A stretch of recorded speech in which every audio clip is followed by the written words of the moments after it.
Jama'a assalamu alaikum, barkanmu da yau, barkanmu da sake saurara da ku a wani sabon darasi na akan jerin darussan mun CSS, kuma ina muku barka da sake kasancewa da ku a wannan channel ta mai albarka mai suna AL-MUBARAK TV. Wannan darasi shine darasi na 18, darasi na 17 da ya gabata mun shi ne akan CSS styling list with colors, styling list with colors. A yau kuma insha Allah wannan darasi na za mu shi akan CSS horizontal align. Wannan darasi da muka yi anan da muka saka margin 5 pixel, abin da ya samu wannan layi a tsakani saboda list dinmu mun saka wannan margin ne a list, saboda haka kowane list margin zai dauke shi. Kamar yanzu idan muka dawo muka ce 20 pixel, muka zo muka yi save, muka yi refresh, kun ga yadda ya kara. To wannan yana shiga ne a kowane list, amma idan da a other list ne ba za a samu wannan ba. Kafin mu ci gaba yan uwa, zan so ku min subscribe, ku danna min alamar karrawa da kuma like domin samun sabbin darussa da zarar andora.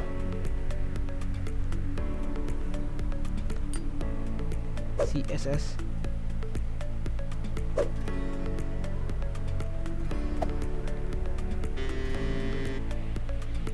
horizontal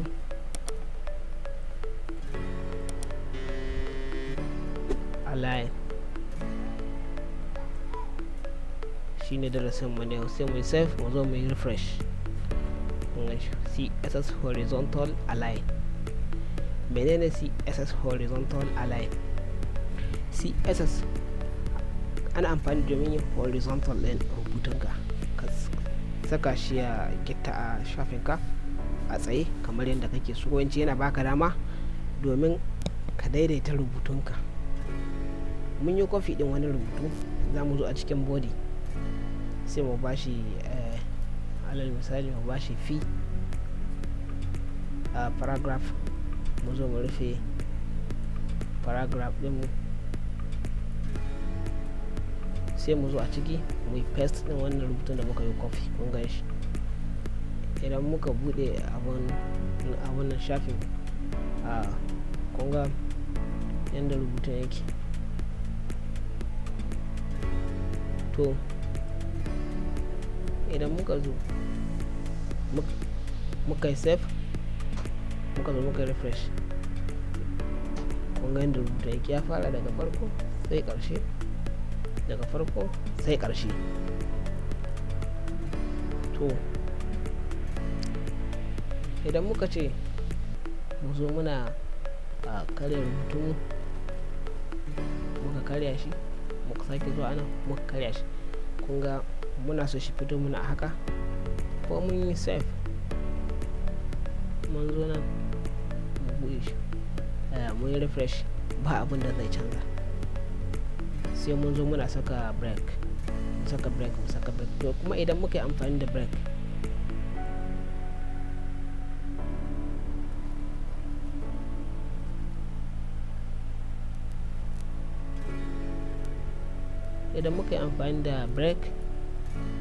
muka zo muka yi save,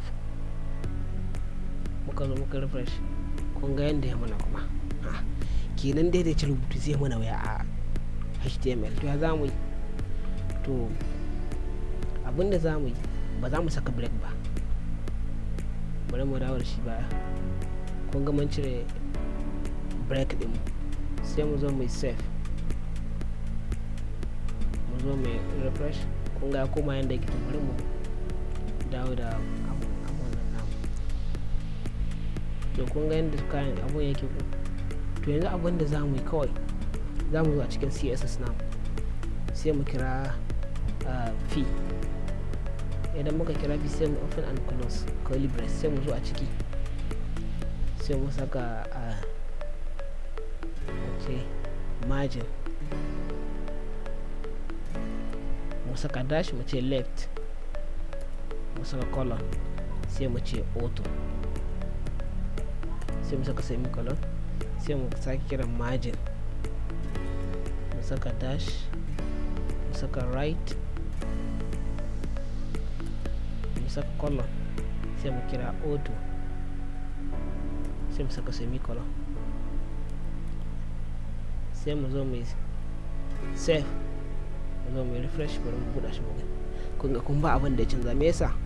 Saboda mun ce mai margin left auto, margin right auto. Left auto ma'ana ya tsaya daidai yadda ke a left, right kuma ya tsaya daidai yadda yake. To abin da za mu yi, sai mu zo a nan, sai mu yi ƙasa, sai mu ce width. Idan muka saka width, muka saka colon, sai mu bashi kamar 170%.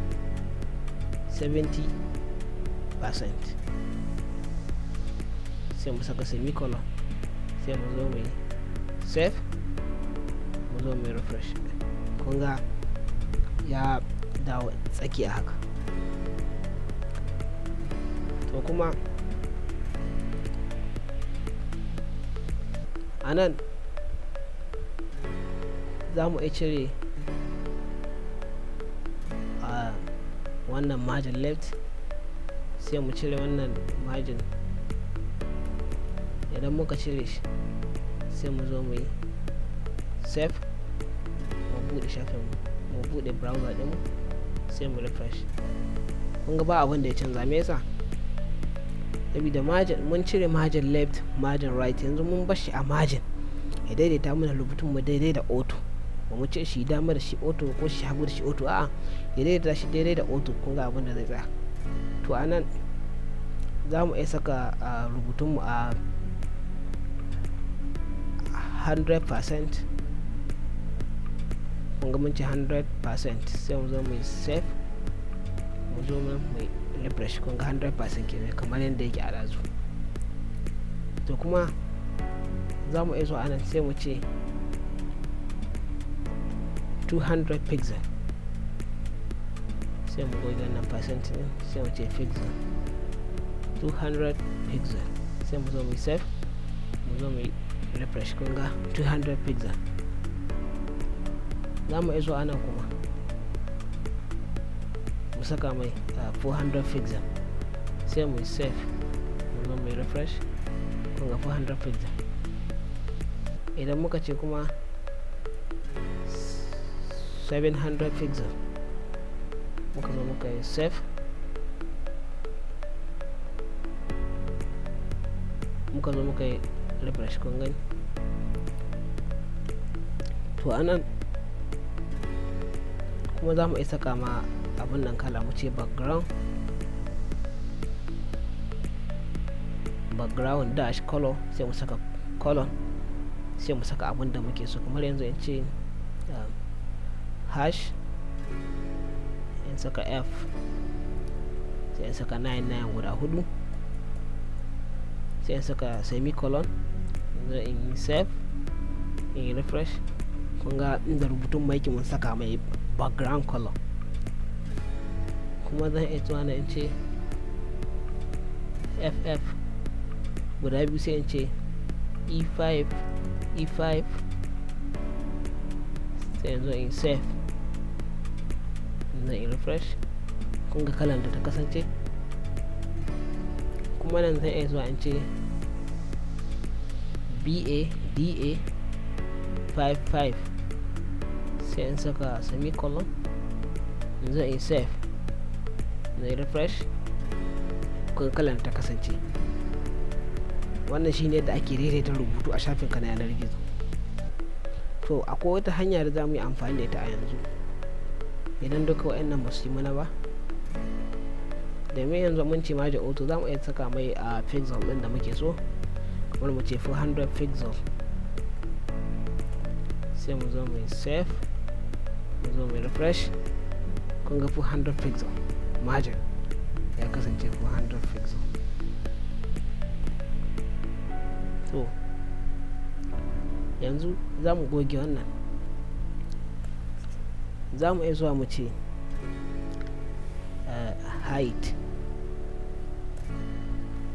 sai mu saka colon, sai mu ce 100 pixel,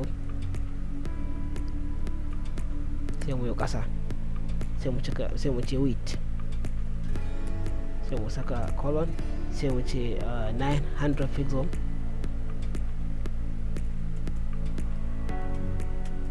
sai mu yi ƙasa, sai mu ce font, mu saka dash, mu saka font, mu saka dash, sai mu saka size, ma'ana girman rubutun mu ya kasance, sai mu ce ya kasance 20 pixel,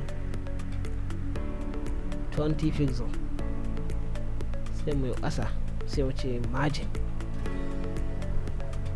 kuma sai mu zo mu yi save, mu zo mu yi refresh. Kun ga rubutun mu yadda ya kasance. To ya za a yi mu kai shi center? Domin yanzu idan muka zo muka ce text, muka saka dash, muka saka align, muka saka colon, muka zo muka ce center, muka saka semicolon, muka zo muka yi save, muka zo muka yi refresh. Kun gani ba inda ya ji. Idan muka yi save, muka zo muka yi refresh. Kun gani idan muka ce center kaɗan yake ɗaguwa, bari mu mayar da rubutunmu, sai mu zo mu yi save, mu zo mu yi refresh. Kun ga kaɗan ya ɗaga.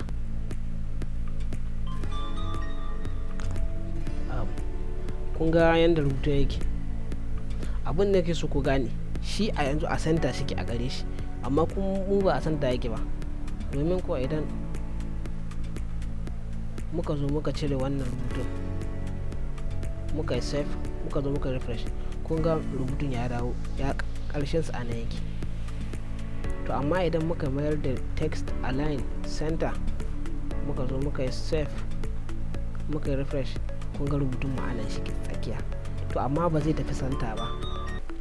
Idan muna so ya je center kai tsaye, anan za mu yi amfani da margin ne. Idan muka kira margin, muka saka colon, sai mu ce auto, ma'ana margin din mai kasance a auto. Sai mu zo mu yi save, sai mu zo mu yi refresh. Kun ga rubutun mai ya dawo center, babu wata matsala. To amma kuma anan idan muna so wannan rubutun ya ƙare anan, za mu zo anan ne, sai mu cire wannan text align center. Idan muka cire shi, muka zo muka yi save, muka zo muka yi refresh. Kun ga rubutun mu a center yake, amma kuma shi text din mu kun ga inda ya ƙare, amma kuma rubutun mu a center yake. To anan kuma za ka yi amfani da margin, sai ka saka dash ka ce left, sai mu zo mu refresh, save, mu zo mu refresh. Kun ga margin left auto.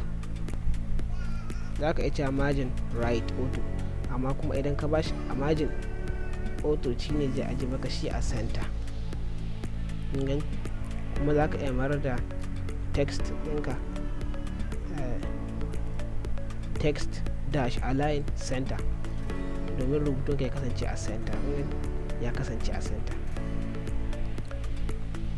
Nan kuma girman rubutu ne, za ka isa kashi a yadda kake so. Idan na ce 30, na zo na yi save, na yi refresh, kan ga girman rubutun. Nan kuma ya cewa a 10, sai zo in save, zo in refresh. Kun gani? To sai yadda kake so da rubutunka. Wannan shine text horizontal align. Ba wai idan ka yi rubutu ka zo kana karya break, a'a, kawai ka sashi a header 1 ne, ko paragraph ne, ko div ne, ko wani tag ne, sai ka je ka yi mai wannan height kaza, width kaza, font size kaza, text align kaza, margin kaza, menene. Ka saita rubutun ka yadda kake so, zai zo a cikin shafin ka ya tsaya ma yadda kake so. Kaga haka ya kyau, ya jera ma shi ana ya jera. Amma idan kana saka break ba zai tsaro yadda kake so ba. A nan za mu dakata, da fatan kuna jin daɗin wannan darussa namu. Wassalamu alaikum warahmatullah.